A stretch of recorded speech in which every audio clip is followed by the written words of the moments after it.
Welcome back to Insects for Fun. I'm your host, Mitchell Logan, and today we have a listener request from a listener named Louie. He wanted me to talk about a centipede that does something pretty interesting, and that would be to eat millipedes.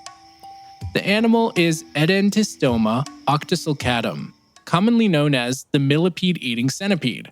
And while we're at it, we're going to look at a few other arthropods that have independently arrived at the same obsession.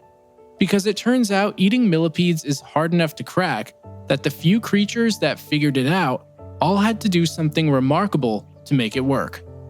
This one's a deep dive into specialization, mimicry, and what happens when an animal commits so hard to one lifestyle that it becomes something barely recognizable. Okay, so let's start with why millipedes are so hard to eat. And I've definitely talked about probably most of this stuff in my millipede episode, but because that was a while ago, we're going to do a recap for my sake as well. So before we get to the centipede, we need to understand the problem, because millipedes are one of the most chemically defended prey animals on the planet. Most millipedes produce toxic or irritating chemicals from glands along the sides of their body called ozophores. Depending on the species, these chemicals include hydrogen cyanide, quinones, alkaloids, phenols, and terpenes, a chemical cocktail that burns, blisters, poisons, or repels basically everything that tries to eat them. The chemicals are effective enough that some primates and birds deliberately rub millipedes on their feathers or fur, and I definitely brought this up in the millipede episode. But beyond the chemical defenses, millipedes roll into a tight coil when threatened, curling up into a ball that protects their soft underside and presents only their armored dorsal surface to a predator. Some species are so heavily armored that they're basically a living tank when coiled. And combined with chemical defenses, it makes millipedes an extremely unappealing meal for most animals. But again, there's a small number of arthropods which have evolved specific adaptations to crack this defense. And the cool thing is that they did it in completely different ways. So we're going to start with the star of today's episode, the centipede that basically became a millipede. Edentistoma octosulcatum, first described in 1882 by the Hungarian zoologist Edmund Tomaseri, is found only in Borneo and the island of Palawan in the Philippines. It's a member of the order Scolopendromorpha, the same order as the giant tropical centipedes in the genus Scolopendra, but it looks and behaves almost nothing like them. Which leads us to the first remarkable thing. Edentistoma looks like a millipede, not vaguely, convincingly. It has a flattened, heavily armored body with robust tergites, the dorsal plates, that closely mimic the profile and silhouette of a flat-back millipede. Its coloring, deep black with reddish banding, matches the aposematic warning colors of the millipedes it hunts.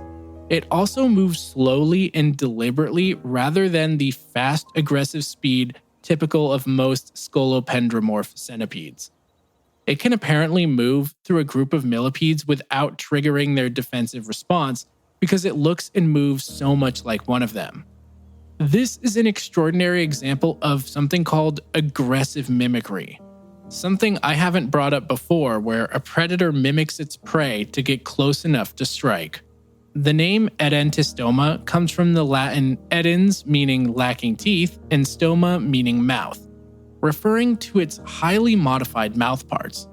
Unlike other scolopendromorphs, which have large, prominent fangs for rapid predation, Edentistoma has heavily modified reduced mouth parts, and an unusually specialized gizzard, the internal grinding structure used for processing food. The mandibles and gizzard are shaped specifically for processing armored bodies of millipedes. Everything about its head is tuned for one job. And here's the kicker. It's the only species in its genus, meaning there's nothing else like it in the world. So let's get into the hunt. Because how can you unroll a chemical bomb? Edentistoma has evolved a specific behavior to deal with the coilings Using its powerful, heavily built legs, it physically unrolls them, peeling them open against the millipede's own muscular resistance. This requires significant force and a specific leg structure not found in other centipede groups. Once the millipede is uncoiled and its soft ventral surface is exposed, that's when Edentistoma can feed. But how do they avoid being burned, blinded, or poisoned by the quinones and cyanide compounds? The honest answer is we don't fully know. The leading hypotheses are that Edentistoma have evolved some form of chemical resistance or detoxification, possibly combined with the fact that its mimicry and slow movement means millipedes don't fully activate their defenses before it's too late. This is an open question though, and one that more field observations will hopefully answer. What we do know is that Edentistoma is an obligate specialist. It will not reliably eat anything other than millipedes. In captivity, it requires a steady supply of live millipedes and will refuse alternative prey. This is a level of dietary commitment that's extreme even among specialist predators. Everything it has been shaped by the millipede problem. And if that wasn't interesting enough, the species is exceptionally rare in both the wild and in scientific collections. The type specimen, the original used to formally describe the species, was collected in Borneo in 1870, and it's kept in the Hungarian Natural History Museum in Budapest. There are only a handful of museum specimens in existence. The species wasn't collected again after its original description until 1978 during a Royal Geographical Society expedition in Sarawak, Malaysian Borneo, when a single individual was found walking on a tree trunk at night. That observation, we're talking one animal, one night, one expedition, prompted the hypothesis that the species might actually be arboreal, meaning that it lives up in trees. No further wild observations were documented for decades. Scientists also originally speculated that the species might actually be vegetarian because of its reduced mouth parts and slow movement, which seemed really inconsistent with predation. This hypothesis was only overturned when a specimen was photographed actively feeding on a millipede in Borneo, published in a 2014 paper that also provided the first molecular data for the species. So for over 130 years after its description, we didn't know what it ate. In captivity, it's virtually unavailable in the US market and extremely rare even in European specialist collections. A handful of dedicated invertebrate keepers have worked with the species, and their observations have contributed meaningfully to what little we know about its behavior and husbandry. This is one of those cases where the exotic pet hobby is actually contributing to scientific knowledge because professional research specimens barely exist. But this is not the only case of an arthropod feeding on millipedes.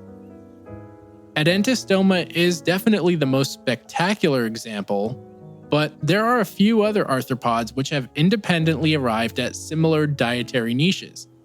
And the ways they solved the millipede defense problem are all completely different from each other.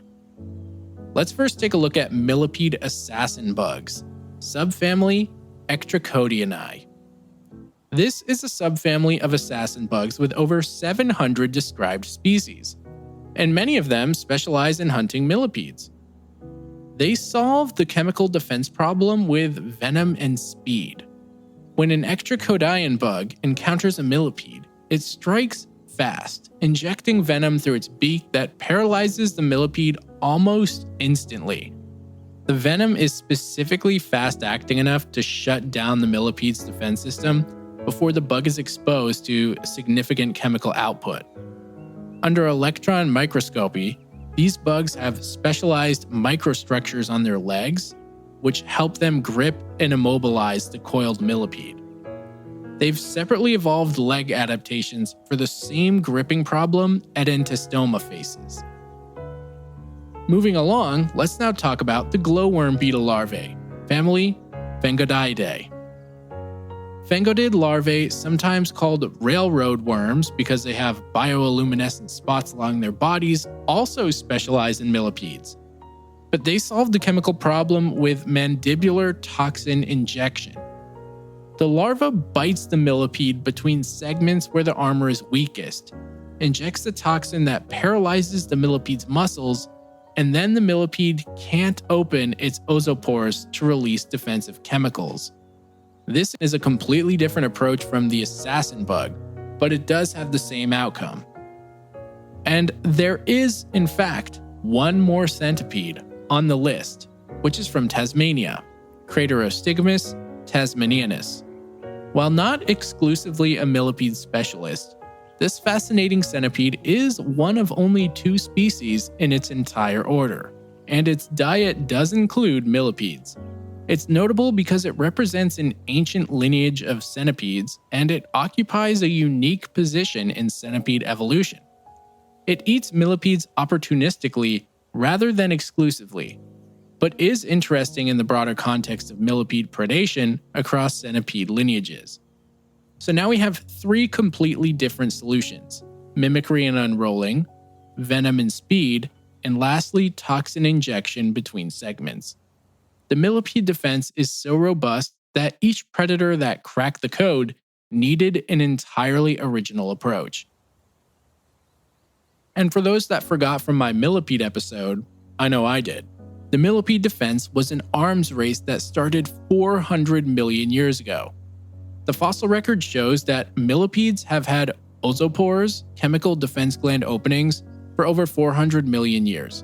This is one of the oldest documented predator defense systems in the fossil record. And with that, we're going to end this episode. As always, if you enjoyed, please leave a 5-star rating on whatever platform you listen. It makes a real difference.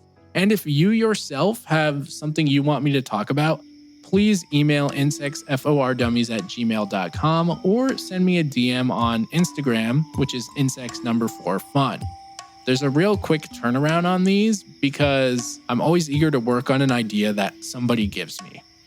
Anyway, thanks as always for listening, and you'll catch me again next time.